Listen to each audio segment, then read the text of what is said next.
Welcome to episode 78 of the Search with Canada podcast, recorded on Friday, the 11th of September 2020.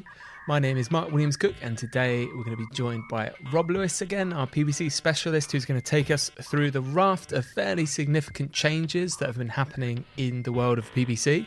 We're going to be looking at the Google shopping changes that mean your products will be shown in any country based on language, an update to location reporting in Google Ads, Rob's views on the search term report data loss, and some interesting updates on Microsoft advertising.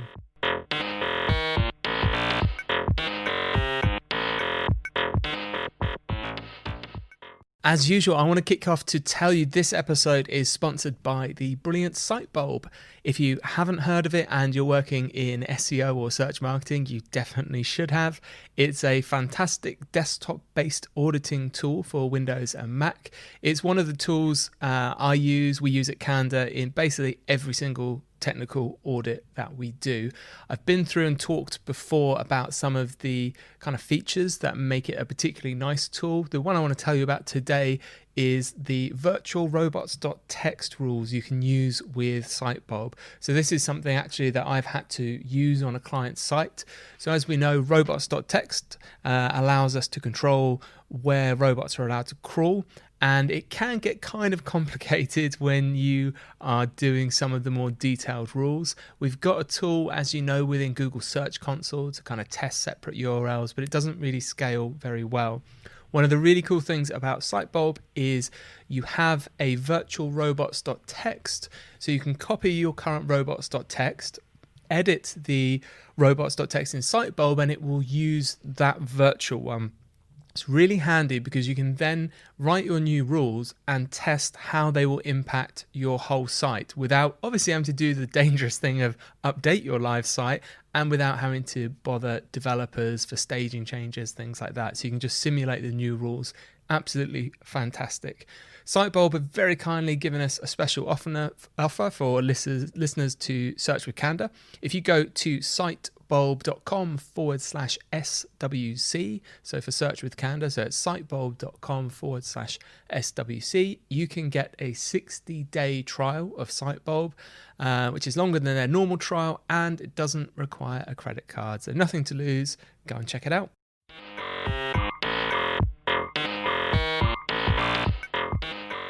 Hey Rob. Hello. Welcome back. It's been a while. It has been a while. So Rob and I are finally together again in the studio at a very responsibly socially distanced distance, so I can just see his head over a monitor far away. Really glad. It's really cool to be back in with you, firstly, Rob. Really pleased you are joining us to talk about all the PPC stuff that's been going on. So last episode, I was thinking about you when I was talking about search term report changes and knowing that you definitely would have something to say about this. I was on holiday at the time and I get these kinds of updates through my personal email. And I saw the 2% tax update and I saw the search query update, and I was on holiday at the time. I was livid. Google ruined your holiday. Brilliant.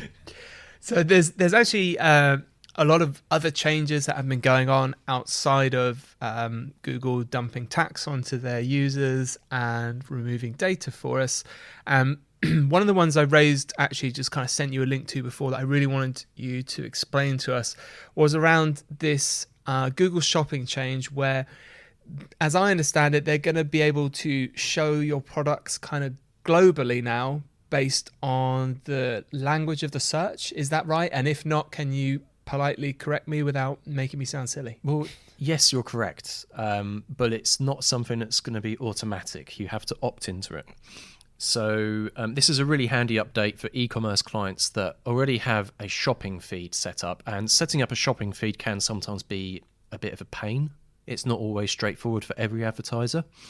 And if you want to ship globally, historically you needed to have a separate shopping feed created for each country that you wanted to target, because each country has its own individual policies that you have to adhere to, whether it be the language you're targeting and the currency and those sorts of things.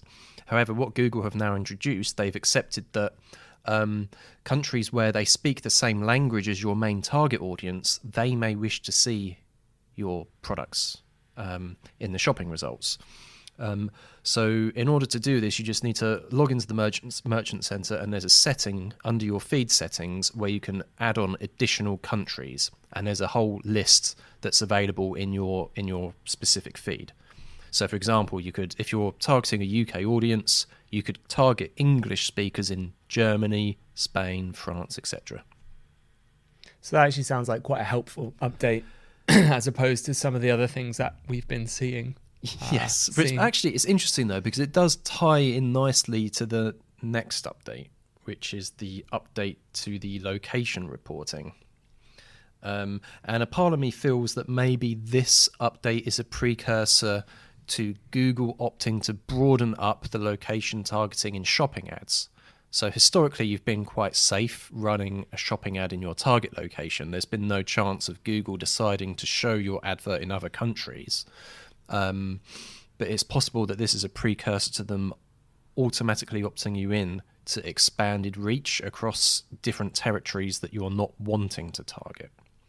So this goes back to a previous podcast a while back where we spoke about a hidden update to the location settings, where you used to be able to show ads only to people in your targeted locations, but Google broadened it up slightly to show people who are regularly in your targeted locations. I remember that. That was sneaky. Yeah. And that was the one where they didn't, it was if they were kind of regularly there, but then they didn't define what regularly It's interesting because yeah. I've targeted some really small geographic postcodes, and the amount of people that go to Iran, India, France, Germany, all these locations is pretty massive in some really small postcode areas. Wow. Just saying, the cynic in me makes me question how accurate it is. But anyway, that's how it is. So if you're a small barbershop in Hackney and you only want to target people in Hackney, sometimes your ads are going to get shown to people in Beverly Hills. That's just something that you have to accept.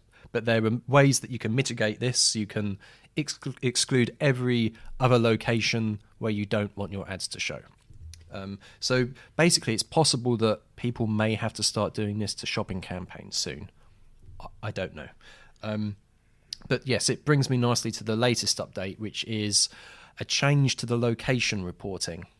Now, in Google Ads, when you run adverts, you acknowledge that sometimes people are going to be based in different locations, and sometimes you want people who are based outside your geographic range to see your adverts because they may be expressing an interest to visit that premises. So in the location report, there's always been that option to look at user locations, which is the actual physical location of the person that generated an impression or a click on your advert. Now, I logged in the other day and I noticed that actually Google had removed that ability, and they've lumped it into a new thing now called matched location. Now, what matched location is, going back to the barber in Hackney who's having their advert shown in Beverly Hills, even though the user may be physically based in Beverly Hills, the matched location will show as Hackney in London. So actually, now we can't see physically where the user is based because we just have to trust Google that they're showing it to the right person. Oh, wow. That's pretty big then. So if we can't actually validate it almost, because no. I mean, one of the examples that I used for about 2 years when in our PPC courses was there was an advertiser in the United States that were running an ad for flowers, and there is a Norfolk in the US and there is a Norfolk in the UK. And I noticed because of they'd been sort of trusting Google in terms of the location targeting, it would get the word Norfolk commonly confused, thinking it meant, or it was just getting confused with the UK. So I was seeing ads for flowers in the UK in dollars, obviously for this American company, because they weren't specifying the location they wanted to do it. And obviously they could have seen then if people were clicking on the ads, they were coming from the UK. So we're saying this ability now to actually see the physical location of that click is gone. Absolutely. Now, I've noticed that you can still have a look in analytics and look at the actual geographic location of people that are interacting with your ads. There's something else that's crossed my mind recently, which is that you can create a custom report still. So you can go into Google Ads, create a custom report, and add user location as a dimension to examine. So you could do city user location rather than the interest. However, I need time to verify that they haven't just updated that dimension to now lump in the matched location. So I need time to assess historic data before I can say that that's a safe thing to do or not. I suspect because, interestingly, they've removed the ready-made report from the dimensions tab now.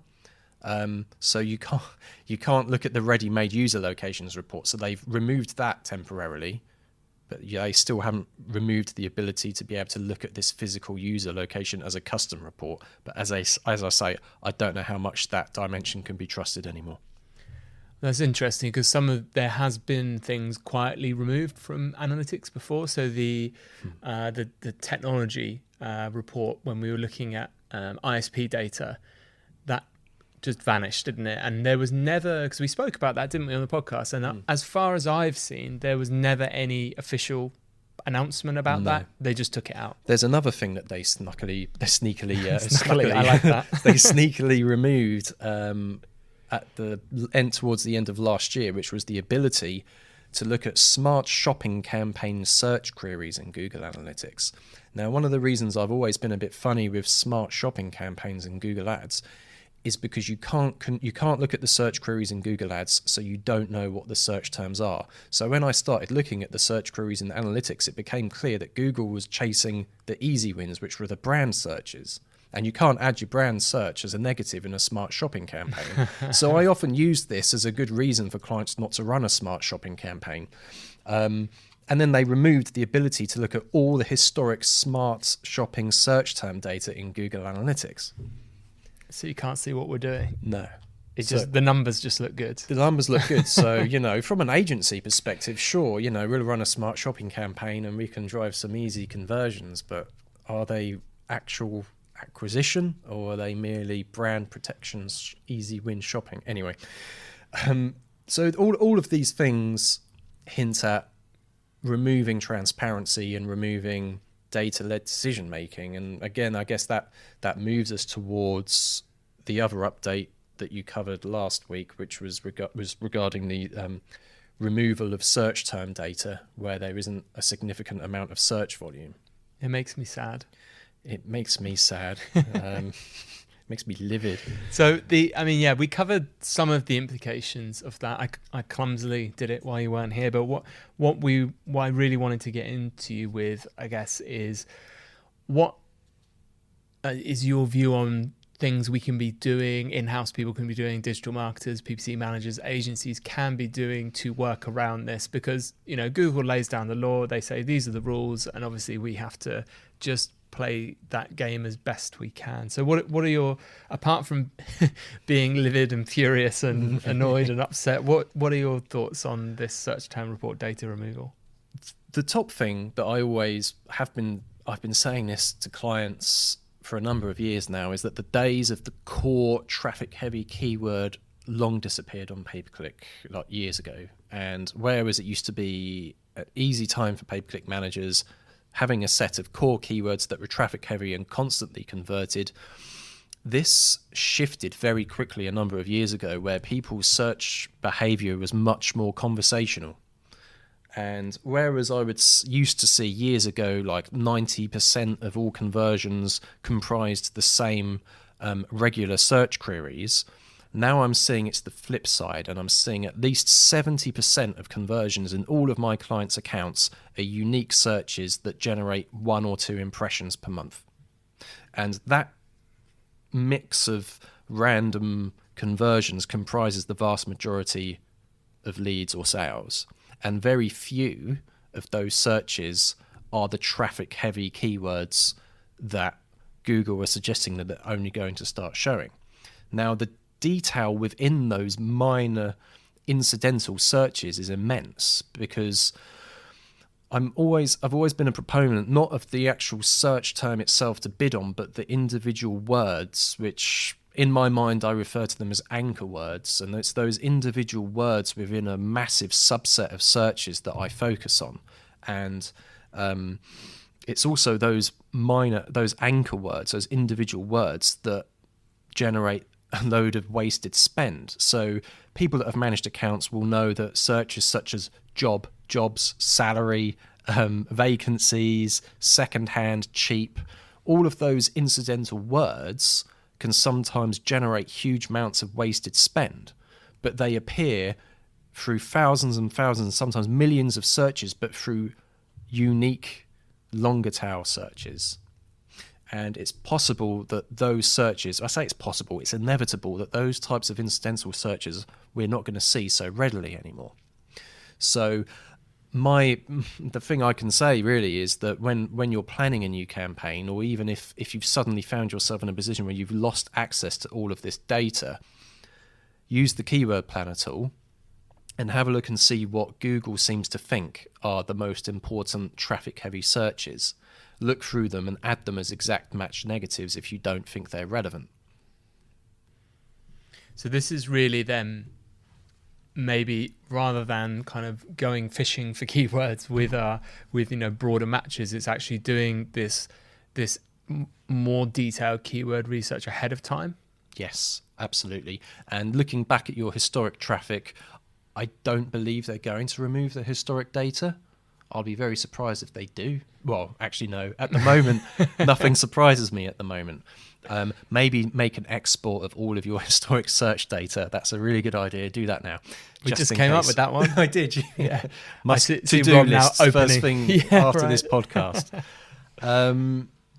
Have a look through your Bing search query data. Although I have to say, in my experience, Bing are very quick at jumping on the bandwagon. Anything that Google has done, Bing seem to do very soon after, because they know they can get away with it. Well, this could be Bing's chance, though, right? Because it's their chance for redemption, because they have been redeeming themselves recently, I have to say.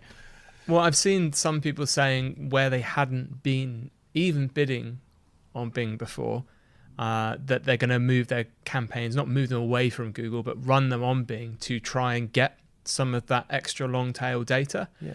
I've only ever seen since this people talking about increasing spend on Bing. So although, they have seemed to just follow in line with everything Google have done, it does seem to be a very unpopular update because it's making people's jobs harder, and it does feel kind of weighted very much in Google's favor. So I hope Bing kind of continues as it is and can maybe provide us with some extra data. Well, actually, we're going to be talking about Bing in a little while later in this podcast, but one of the things I would say is that some of my clients actually perform a lot better on Bing than they do on Google. It's got a lower cost per click. Sometimes it has a higher conversion rate.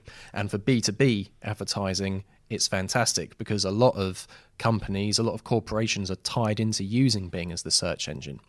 But we'll talk about Bing, I guess, a little while, because there's been some updates on there that I'm keen to go over.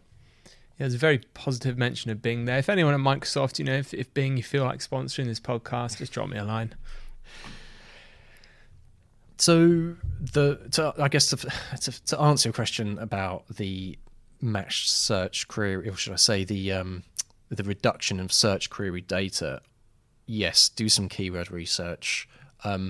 Don't make the assumption that the search term data that's outside what's being reported to you is meaningless. It's not. It's immense. The amount of traffic is mostly all of the important stuff in your account is from the longer tail, broader segment of traffic.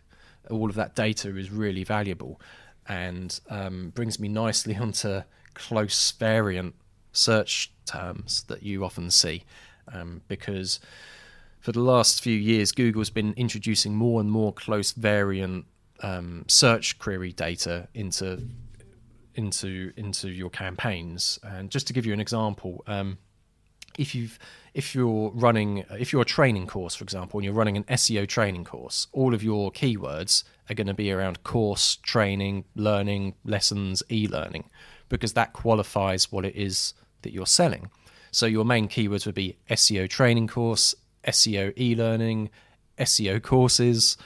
Now, there are cases where Google will decide to remove the qualifier in that, and the qualifier is obviously courses training. Now, even if you're running a phrase or exact match keyword, sometimes Google will refer to that as a close variant and say, actually, no, I don't need to. We can show your advert just for searches like SEO hints or SEO tips or even SEO blog. It can go really broad on that. And it's those kind of close variants sometimes where Google may decide not to show it in the data. So again, you have to really forward plan and decide what it is you don't want to search for. A lot of pay-per-click at the moment is thinking about what you don't want to spend money on, because Google doesn't factor that in, or at least it does. It just doesn't guide you. They say you're missing opportunities. Yes, missing out. That's always something that's actually surprised me when I've run Google Ads and PPC accounts, is you get so into thinking about a client and what they do in their service, and you set up these kind of key phrases to target, and then you look through the search term data, and you would see just kind of intent that you'd completely not thought of because you were so focused on the product and there's that totally different thing that has the same search term. And like you say, a big part of the initial job is actually just trying to cut that wastage out, isn't it? Absolutely. And I know a lot of people write scripts to exclude close variant. But actually, despite what I've just said, most of the time when I look through my search query data and I only look through close variant, the vast majority of the time it actually does convert better, because historically close variant meant misspellings. It meant including searches for when the query wasn't including like a preposition such as in, out, or to, or it would include plural versions of the search query. All of that's fine, and I want to capture that because it's still relevant. But when they remove entire chunks of your keyword phrase out, that's actually really important to describe your business and qualifies the user, that's where it's really dangerous. And all of this is going to become a lot harder to manage. And it's interesting because I think there's going to be a whole new generation of pay-per-click managers that come into using Google Ads not knowing that any of this happened in the past, not knowing what happens behind the scenes. So it's going to be interesting to see how things move. I mean, that's assuming there's still going to be pay-per-click managers in a couple of years' time. I don't know the way Google's going. It looks like they want everything to be automated anyway. But I guess that's another chat for another day. Trust in the black box.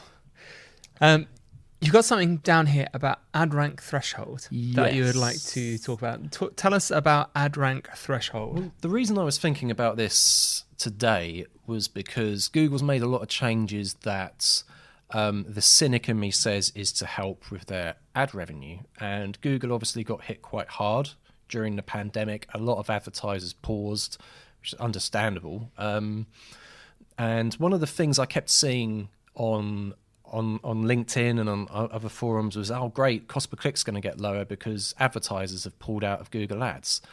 But that never happened to me.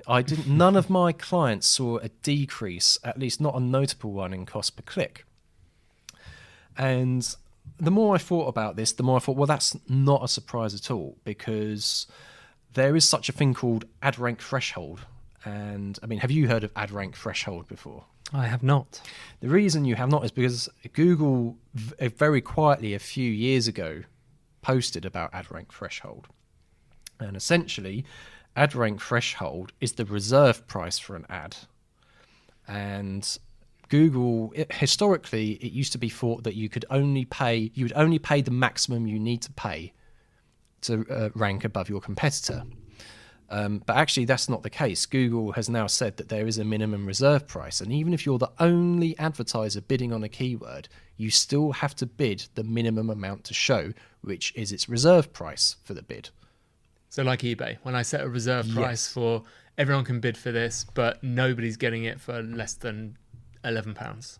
Exactly. And I first noticed this years ago when I used to run Google Ads campaigns and I used to enjoy cost per clicks of like 2 and 3p.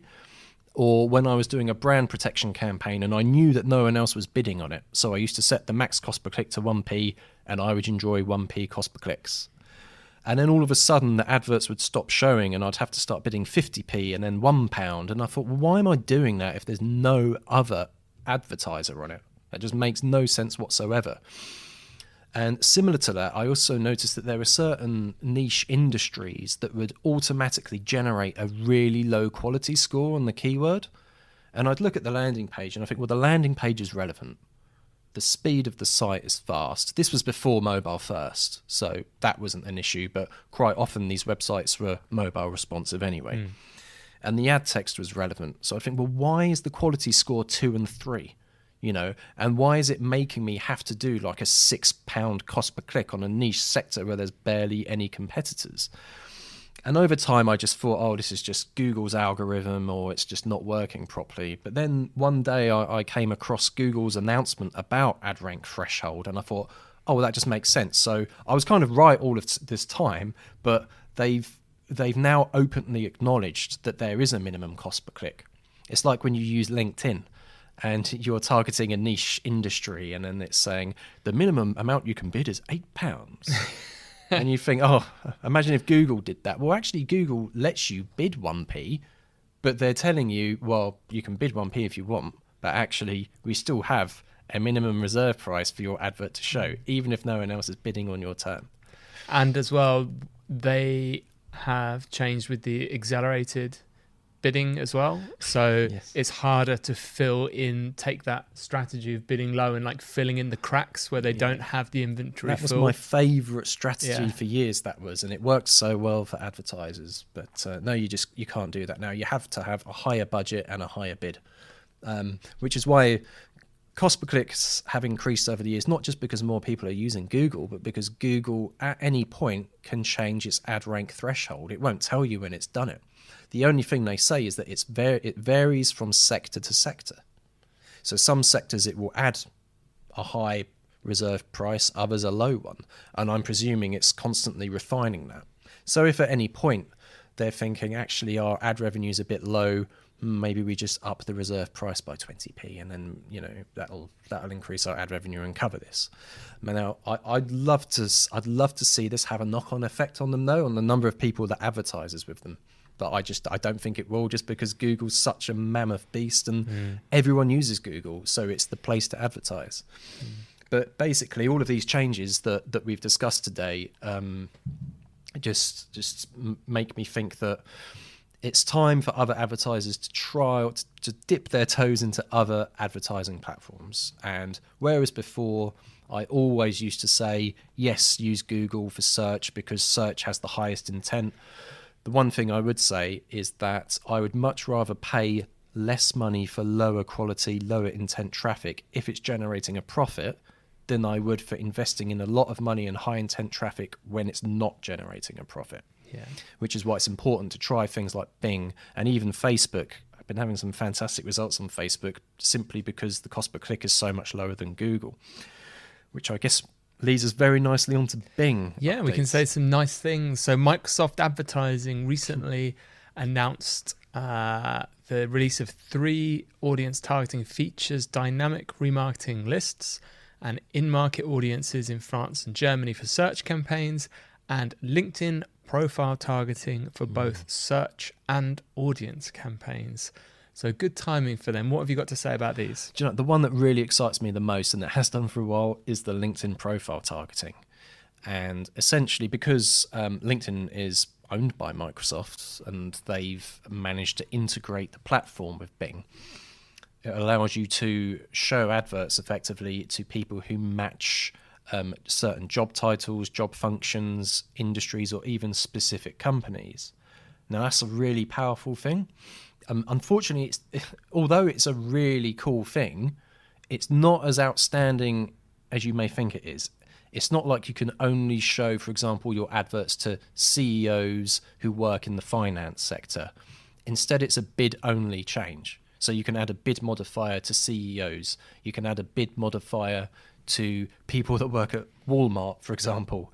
So it's still quite cool. And actually, from a data collection perspective, it's going to be really good to be able to see what the job functions are that are activating your Bing ads. So I'm really excited about that. And I actually think, even though it's just a bid modifier at the moment, and you can't exclude certain job functions or sectors, I think that they're going to go down that route, because that would just, Google can't do that. Google doesn't allow you to target by job function or by sector or even by the industry that you work in. So this is such a powerful update, I think, that it just warrants closer monitoring, and I'm really looking forward to it when it finally comes out in the UK and I can just play around with it and share all sorts of fascinating insights with my clients. It's really helpful as well in terms of how we can use it with search. So obviously the basis of search is that we can understand the intent, because we know roughly what we're targeting, what people type in. But what we don't know is the type of person that's doing that search, which is going to have an impact perhaps on their intent as to if they're a CEO of a company or whether they're, a junior admin person. They may have different intent for the same thing. So I think it's a really good way to open up that kind of discovery type of advertising by having those bid modifiers for things like job titles or companies. And also then once you get those clicks, maybe being able to be a bit more sure, we can put them in an audience list in analytics, and we're a bit more sure about who these people are, and then we can feed that into our remarketing list for search, and everything just kind of gets better. And again, that's more money, I guess, going Microsoft's way, because they've, like you say, they've got that structured data. Everyone's gone to LinkedIn and typed in their, their job titles and their companies, and Google don't really have that. No, I think it's really exciting. It wouldn't surprise me if Google tried to come up with a similar thing. I don't know how they would know. I'm sure they know lots of things, but I don't know how they would accurately be able to say what your job function is and where you work. I'm sure they can get that information. Just read my emails. Yeah. So dynamic remarketing and in-market audiences. Sure. So this is something that Google has offered for years, which is a display remarketing campaign, but the adverts that you show to your users reflect the products that they viewed on your website. So essentially it uses your shopping feed data. It looks at the products that person has viewed on your website, and it will show an image of that product and the price that you charge for that product. And what you often find with e-commerce remarketing is that if you're running a dynamic shopping campaign, the click-through rates are higher and the conversion rates are higher because you're showing the product that they actually showed an interest in. You're not just sending them to a generic page like the home page or a category page. You're sending them exactly to the product they were viewing when they abandoned your website. So yeah, I think it's a good thing. I mean, not many of my clients generate huge amounts of shopping campaign traffic on Bing because it doesn't tend to convert as well, because it tends to have a broader search query criteria than Google, which is quite interesting. But I'm quite keen on seeing how this fleshes out over time, and I'll certainly be trying it out. Sounds great to me.